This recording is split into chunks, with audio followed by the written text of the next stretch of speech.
Voici les résultats de la septième journée de Serie A et comme on peut le constater, ce week-end, il n'y a pas eu beaucoup de buts. Il y a eu que 11 buts, je ne sais pas si vous vous rendez compte, 11 buts sur 10 matchs durant ce week-end. Donc ce qu'on vient de vivre en fait, c'est historique.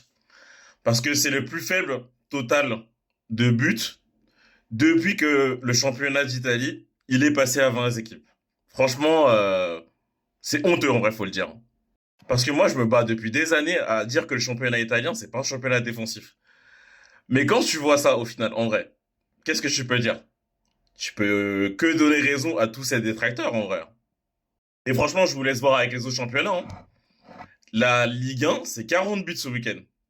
La Ligue 1 qu'on prône comme un championnat défensif qui est pas porté vers l'attaque, bah faut croire que ça a changé.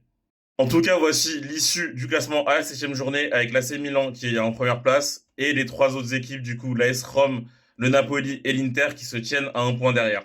Par contre, la Juve, attention, il commence à un peu à dégringoler au classement. Avec l'Atalanta qui est toujours aussi invaincu, mais ils ont fait 5 nuls en 7 matchs. Tu m'étonnes en soi.